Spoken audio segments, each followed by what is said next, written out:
ஆராதனை என்பது தேவனை பணிந்து கொள்வதிலும், அவருக்கு புகழ் சேர்ப்பதிலும், அவர் விருப்பத்தை நிறைவேற்றுவதிலும், அவருக்காக நம்மையே உயிர் பலியாக்குவதிலும் இருக்கிறது என்பதை நாம் புரிந்து கொள்ள முடியும். இன்னைக்கு இருக்கிற நம்ம நாட்களில் ஆராதனை என்ற பாடல்கள் அதிகம் வருகிறது. அநேக நேரங்களில் ஆராதனை என்று சொல்லும்போது அவரை பாடிவிட்டு முகஸ்துதி செய்துவிட்டு ஆராதனை நிறைவடைந்து விட்டது என்று நினைக்கிறோம். நம்முடைய சரீரத்தை அவருக்கு பலியாக்காமலே நாம் கடந்து சென்று விடுகிறோம். இப்போ ஆராதனையின் துவக்கம் பாடலாக இருக்குமானால் அவருக்கு நம்மை பரிபூர்ண பலியாக, ஜீவ பலியாக ஒப்பு கொடுப்பது, உயிர் சாட்சியாக இருப்பது தான் அவர் விரும்புகிற ஆராதனை என்று நான் நினைக்கிறேன். பாடி ஒரு ஆரவாரம் செய்வதை ஆராதனை இல்லைன்னா அதோட ஆராதனை முடிந்து போகிறது போல ஒரு காரியத்தை நாம் இன்னைக்கு சபைகளில் பார்க்குறோம். அந்த ஆராதனை எவ்வளவு விரிவானது என்பதை குறித்து கொஞ்சம் சொன்னீங்கன்னா பிரயோஜனமாக இருக்கும். ஆராதனை என்பது ஒரு அழகிய ஒரு பதம். தொழுகை என்பது தமிழ் படுத்தப்பட்ட ஒரு வார்த்தை. தொழுவது என்பது ஆராதனையை விட ஒருவரை சாஷ்டாங்கமாக விழுந்து தொழுது கொள்வதை அர்த்தப்படுத்துகிறது. அவர் எல்லாருடைய வணக்கத்திற்கும் பாத்திரராக இருக்கிறார். தொழுதலுக்கும் போற்றுதலுக்கும் எல்லா கனத்தையும் பெற்றுக்கொள்வதற்கு அவர் பாத்திரராக இருக்கிறார். ஆகினால் அவர் ஆராதிக்கப்படுகிறார். அவர் அடிக்கப்பட்டவர், ஆகினால் ஆராதிக்கப்படுகிறவர். அவர் பரிசுத்தர், ஆகினாலே அவர் ஆராதிக்கப்படுகிறவர். உலகத்தில் உள்ள எல்லா விசுவாசிகளும் ஒரு குறிப்பிட்ட நாளிலே அவருடைய பிதாவின் சன்னதியில் ஒன்றாக சேர்ந்து அவரை தொழவிருக்கிறோம். அந்த தொழுகைக்கு ஒரு ஆயத்தமாகத்தான் ஞாயிற்றுக்கிழமை தோறும் நாம் ஆராதிக்கிறோம். ஆகினால் தொழுகைக்கு பாத்திரரை எல்லாரும் ஒரு மனதோடு ஏக மனதாய் மொழி வேற்றுமை, நிற வேற்றுமை, தராதர வேற்றுமை, கலாச்சார வேற்றுமை, பாலின வேற்றுமை இவை எல்லாவற்றையும் கடந்து அவரை ஆராதிக்க போகிறோமே, அந்த வரப்போகிற ஆராதனைக்கு நிழலாக செய்யப்படுகிற இந்த ஆராதனை நாம் செய்கிறோம். இந்த ஆராதனையிலே பாடல் மட்டும் இடம்பெறுவது அல்ல. நிறைய நேரம் பாடுவது ஆராதனை நினைக்கிறோம். பாடுவது ஆராதனை இல்லை. ஆராதனையின் ஒரு அம்சம் பாடல். பாடல் என்பது ஆராதனையின் ஒரு அம்சம் என்று சொன்னேன். அவரை பணிவது ஆராதனையின் இரண்டாவது அம்சம். ஆராதனையின் மூன்றாவது அம்சம் அவருக்கு பணிவிடை செய்வது. நான்காவது அம்சம் அவருக்கு பலியாவது. ரோமருக்கு எழுதின நிருபம் 12ஆம் அதிகாரம் 2ஆம் வசனத்தில் மிக அழகாக சொல்கிறார், உங்கள் சரீரங்களை ஜீவ பலியாக தேவனுக்கென்று ஒப்புக்கொடுங்கள், இதுவே நீங்கள் செய்யத்தக்க புத்தியுள்ள ஆராதனை என்று சொல்லுகிறார். அநேக நேரங்களில் ஆராதனை என்று சொல்லும்போது அவரை பாடிவிட்டு முகஸ்துதி செய்துவிட்டு ஆராதனை நிறைவடைந்து விட்டது என்று நினைக்கிறோம். நம்முடைய சரீரத்தை அவருக்கு பலியாக்காமலே நாம் கடந்து சென்று விடுகிறோம். இப்போ ஆராதனையின் துவக்கம் பாடலாக இருக்குமானால் அவருக்கு நம்மை பரிபூர்ண பலியாக, ஜீவ பலியாக ஒப்பு கொடுப்பது. ஏன் அங்கே ஜீவ பலி என்ற வார்த்தையை கையாளுகிறார்? ஒருவேளை அவர் எனக்காக பலியானதினால் நான் இன்னொரு முறை பலி செலுத்தப்பட வேண்டியதில்லை. அவருக்காக நான் வாழுவதுதான் நான் செலுத்துகிற பலி. என்னை அவருக்கு சமூலமாக அர்ப்பணிப்பதே நான் செலுத்துகின்ற பலியாக கூட இருக்கலாம். ஆகினாலே இரத்த சாட்சியாக மரிப்பதல்ல, உயிர் சாட்சியாக இருப்பது தான் அவர் விரும்புகிற ஆராதனை என்று நான் நினைக்கிறேன். இப்போ ஆராதனை என்பது ஒரு கருத்தாளமிக்க ஒரு வார்த்தை. பரலோகத்திலே அவரை பரிசுத்தர் என்று பார்க்கிறார்கள். தேவனுடைய அம்சங்களை, அவருடைய குணாதிசயங்களை நாம் நினைக்கின்ற போது அவரை குறித்த அறிவு நமக்கு பெறுகிறது. இந்த பரிசுத்தர் என்கிற வார்த்தையினுடைய பொருளை எப்படி சொல்கிறாங்க? வேதத்தில் சொல்லப்பட்டிருக்கிற எல்லா நாமங்களையும் ஒன்றாக ஒரே வார்த்தையில் சொல்ல வேண்டும் என்றால் அவர் பரிசுத்தர் என்று சொல்வது என்று சொல்கிறார்கள். அப்போ எல்லா நாமங்களை குறித்த நமக்கு அறிவு வரும்போது நான் விசுவாசிக்கிறவர் எவ்வளவு பெரியவர் என்கின்ற எண்ணம் எனக்கு வரும். இந்த பெரியவர் என்கிற எண்ணம் வருகிற போது எனக்குள்ள அவருக்கு முன்பாக நான் ஒன்றுமில்லை என்கிற உணர்வும் எனக்கு வரும். அந்த பணிவு எப்பொழுது வரும்? அவர் பெரியவர் என்கிற சிந்தை வருகிற போது தான். அப்போ அவருக்கு முன்பாக நான் என்னை பணிவது ஒரு பெரும் பாக்கியமாக நான் கருதுவேன். இது ஒரு கட்டாயமாக நான் கருத மாட்டேன். அப்போ தேவனுக்கு பணிந்து நடப்பதற்கு நாம் கற்றுக்கொண்டோமானால் வேறு ஒன்றுக்கும் நாம் பணிய தேவையில்லை. தேவனுக்கு முன்பாக பணிந்தவர்கள் உலகத்தில் மற்றவர்களுக்கு முன்பாக தலை நிமிர்ந்து வாழலாம். தேவனுக்கு பணியாதவர்கள் மற்ற எல்லாருக்கும் தலை உரிந்து வாழ வேண்டியது இருக்கிறது. இதை நாம் தெரிந்து கொள்வோமானால் ஆராதனை என்பது தேவனை பணிந்து கொள்வதிலும், அவருக்கு புகழ் சேர்ப்பதிலும், அவர் விருப்பத்தை நிறைவேற்றுவதிலும், அவருக்காக நம்மையே உயிர் பலியாக்குவதிலும் இருக்கிறது என்பதை நாம் புரிந்து கொள்ள முடியும். இது ஆராதனை பற்றி நான் சொல்ல விரும்புகின்ற மிக முக்கியமான ஒரு கருத்து.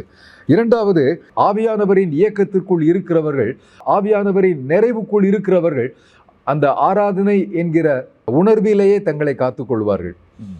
பவுல் இதை பல வார்த்தைகளிலே கையாளுகிறார். அதாவது தேவனால் நிறைந்திருப்பது என்கிற வார்த்தையை அவர் கையாளுகிறார்.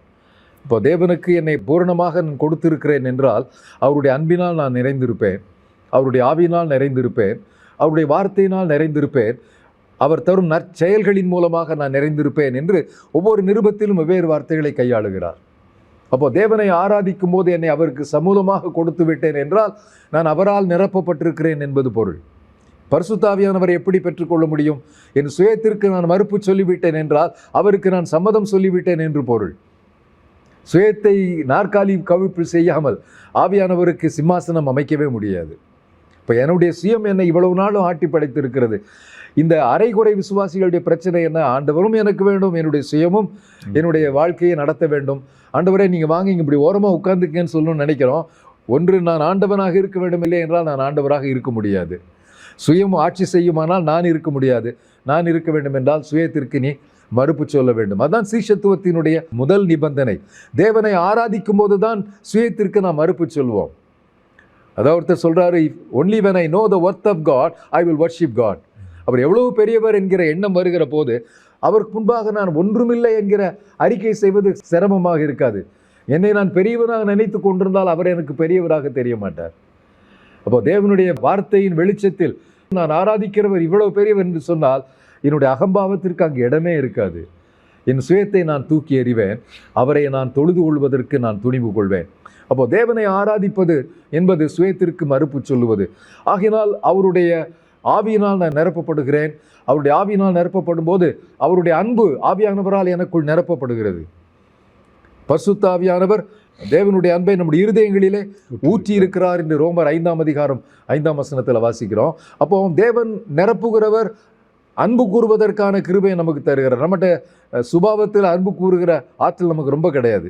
நேசிக்கிறவர்களே நேசிக்கிற உலகம், நாமும் நம்மை நேசிக்கிறவர்களே நேசிப்போமே தவிர நம்முடைய மனைவி நம்ம நேசிக்கலாம், நம்ம நேசிக்காமல் போயிட்டே இருப்போம். நம்முடைய மலிவு குணம் அது. ஆனால் நேசிக்க கூடாதவர்களையும் நேசிக்கின்ற ஒரு உயர்தரமான குணம் பிதாவின் மூலமாக வெளிப்பட்டது. மன்னிப்பு பெறுவதற்கு சாத்தியக்கூறு இல்லாத நமக்காக, பாவமே அறியாதவர், பாவம் செய்யாதவர், பாவம் இல்லாதவர் நமக்காக பலியானதற்கு காரணம் என்ன? மன்னிப்பு பெறுவதற்கு நமக்கு எந்த தகுதியும் இல்லை, யோக்கியதையும் இல்லை. அவர் நம்மீது வைத்த அன்பினால். நாம் பாவிகளாக இருக்கையில் கிறிஸ்து நமக்காக மரித்ததினால் தேவனுடைய அன்பை விளங்க பண்ணினார் என்று சொல்லப்பட்டிருக்கிறது. அன்பு கூறுவதற்கு லாயக்கு இல்லாத நம்மை அன்பு கூறுகிறேன் என்பதை காட்டுவதற்காகத்தான் சிலுவைக்கு அவர் போனார். அப்போ இந்த ஆவியானவர் எனக்குள் வரும்போது அவரை அன்பு கூறுகிறேன். இதன் மூலமாக நான் வெற்றியுள்ள வாழ்க்கையை நான் நடத்துகிறேன். ரொம்ப முக்கியமானது. வெற்றியுள்ள வாழ்க்கை எப்படி பெற முடியும்? நான் அவரை நேசிப்பதினால் வேறு ஒன்றையும் நான் நேசிக்க முடியாது. அவருடைய அன்பினால் நான் நிறைந்திருக்கிறேன். அவருடைய அன்பினால் நிறைந்திருக்கும் போது அவருடைய பரிசுத்தம் எனக்குள் விளைகிறது. பரிசுத்தம் என்பது விளைவு. பரிசுத்தம் என்பது விளைவு.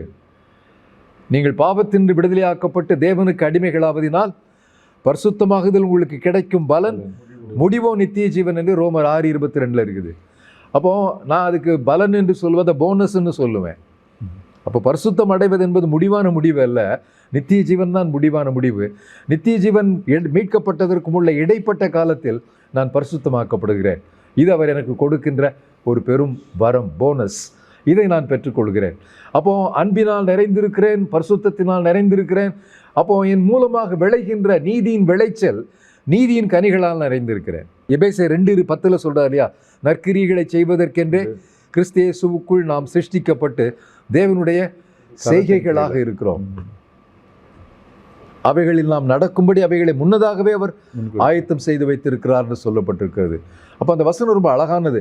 நற்கிரியைகளை செய்வதற்கென்றே, தேவனுடைய சித்தத்தை நற்கிரியைகளாக வெளிப்படுவதற்கென்றே நாம் படைக்கப்பட்டிருக்கிறோம். ஏதோ நல்லது செய்யணுன்றக்காக நம்ம படைக்கலை.